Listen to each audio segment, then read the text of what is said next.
Bonjour. Quel rapport entre les impôts, les taxes et la volonté de Dieu dont nous parle la lettre aux Romains? On pense à Jésus, à qui les pharisiens demandent « Est-il permis ou non de payer l'impôt à César ?» et qui, voyant le denier à l'effigie de César, leur répond « Rendez à César ce qui est à César et à Dieu ce qui est à Dieu. » Dans sa réponse, Jésus ne donne pas une leçon de fiscalité. Au contraire, il prend soin de distinguer le politique du religieux.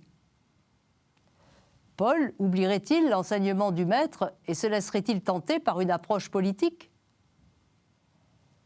Lorsque Paul écrit la lettre aux Romains, l'État est confronté à une contestation fiscale.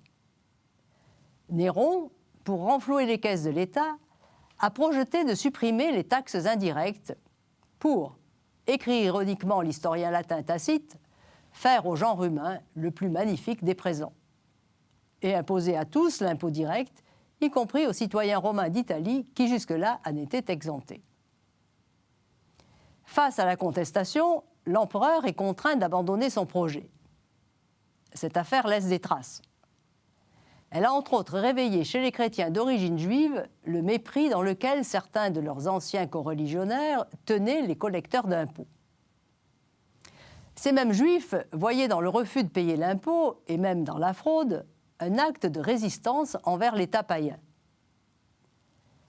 Quant aux chrétiens d'origine païenne, ils rêvent de vivre hors de toute contrainte sociétale et, comme tout un chacun, d'échapper à ces impôts rongeurs et à ces taxes pesantes, selon l'expression d'André Chénier en d'autres temps.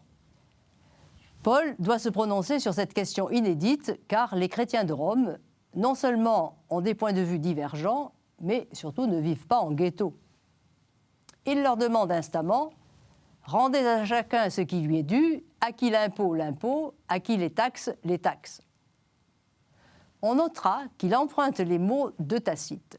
L'impôt, tributus en latin, phoros en grec, qui désigne un impôt direct ou de capitation. Les taxes, portoria en latin, telos en grec, qui représentent les droits de douane, de passage et autres recueillis par les publicains.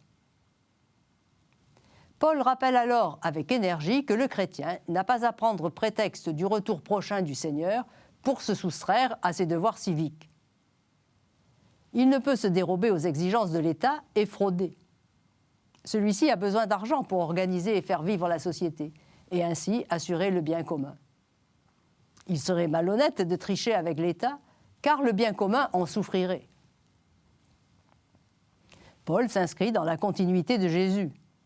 La formulation de sa phrase l'évoque. « Rendez à chacun ce qui lui est dû, à qui l'impôt, l'impôt, à qui les taxes, les taxes, à qui la crainte, à qui l'honneur, l'honneur. » Enseignement qui, au long des siècles, n'a cessé de nourrir la doctrine sociale de l'Église. À bientôt.